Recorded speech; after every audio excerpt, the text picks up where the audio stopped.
Now let's look at part 3 of this proof. So yeah, this also we're using a trick here. We are assuming x is equal to ek, and we know the norm of, use the other link.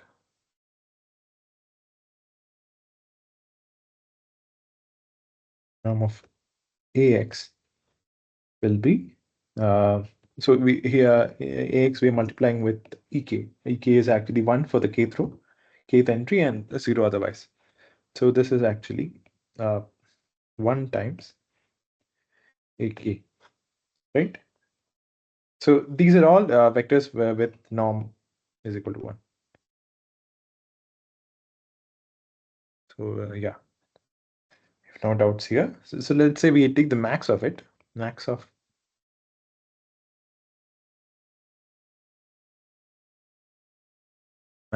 norm x is equal to 1 will be always, this is one of the components, again one of the candidates, but max of this will be always greater than or equal to norm of ak1, which in fact we can say these are all the ak. So any ak, this is holding, right? So even if the k is max, okay, which implies max of norm of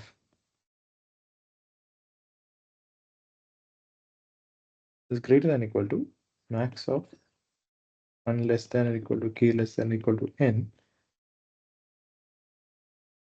norm of ak, which in fact is the maximum column sum. No. So here we've already seen we have two results here. Let's call this B and let's call this A. So from A we have maximum column sum norm of A is less than or equal to max of vector norm AX, L1 norm of AX. Here we have this is less than, and then here we have it is greater than. So using this, we can combining A and B. We can write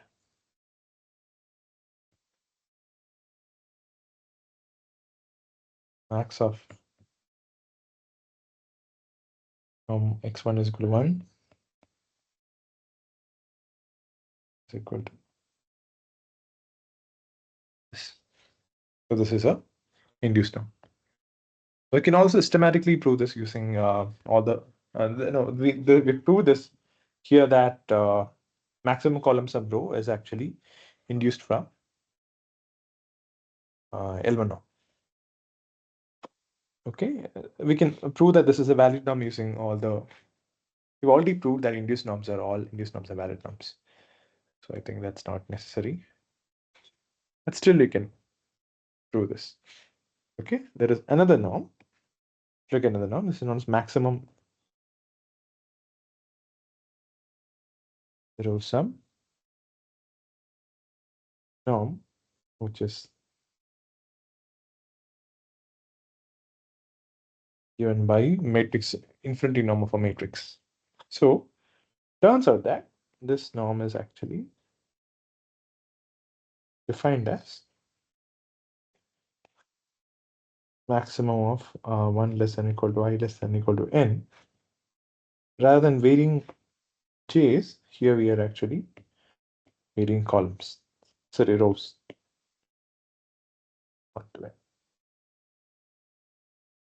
We have a matrix like this, we have rows. I take the L1 norm of each row and find the maximum of them. Okay, so it turns out that this is induced.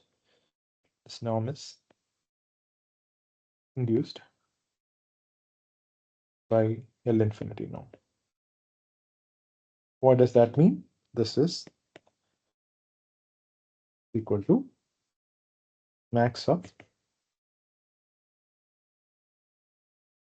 infinity norm of x is equal to 1. Norm of infinity norm of X is induced from the infinity norm. So this proof of this is something which we'll discuss later. And also we have to look at another norm which is known as a spectral norm.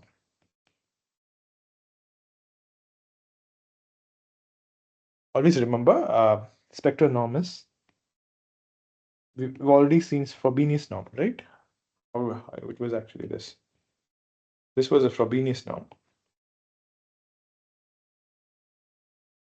While the spectral norm is actually induced by the L2 norm. So the definition of the spectral norm is norm of is defined as the maximum root of lambda, where lambda is the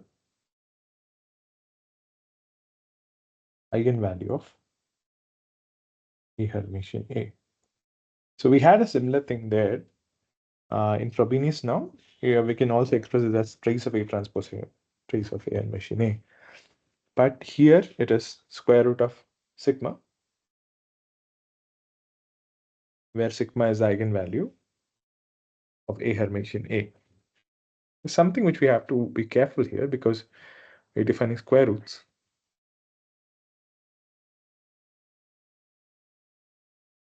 Square roots are actually defined for positive numbers, but sigma eigenvalues can be positive, negative, or complex. So that is something uses norm existent for all. Okay. Anyways, let's see. So since lambda is an eigenvalue of A Hermitian A, we know satisfies this equation. A Hermitian of A into X is equal to lambda X. X not equal to 0.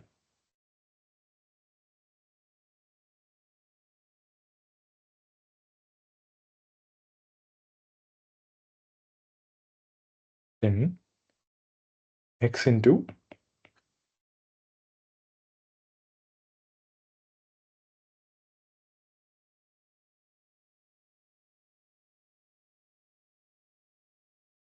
X into A Hermitian A X is equal to lambda into X Hermitian X.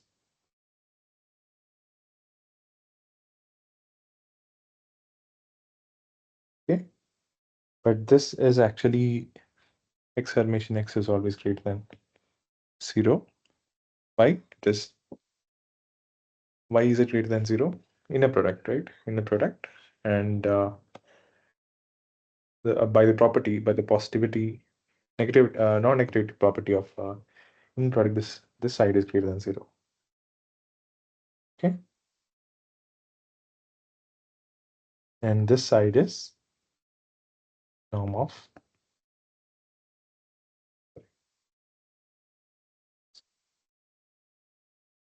the squared.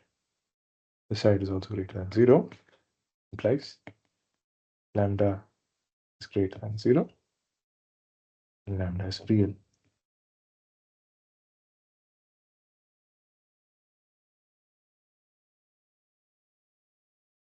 We have something positive on the left side, and this is X Hermitian X is positive and real. This also has to be positive and real.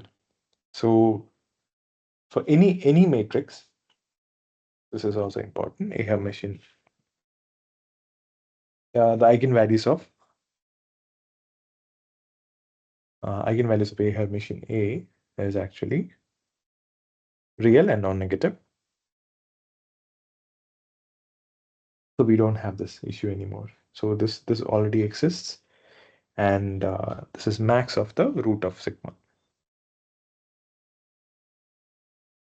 So this is actually induced by,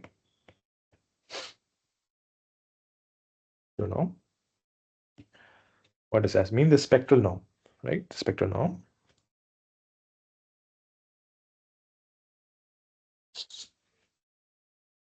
Squared is equal to max of norm x2 is equal to 1, norm of ax, L2 norm of ax whole squared. This is induced by the L2 norm. So we've seen three examples. One is maximum column sum norm, which is actually induced by the L1 norm. We've seen maximum row sum norm, which is actually induced by L2 norm. Sorry, L infinity norm. And we've seen spectral norm, which is max of square root of sigma. How do you prove that max square root of sigma, where sigma is the eigenvalue of a Hermitian A? And we have also have to see like how are we showing that the eigenvalues are real and positive. Okay. So these three are the commonly used examples of induced norms. Let's end this discussion now.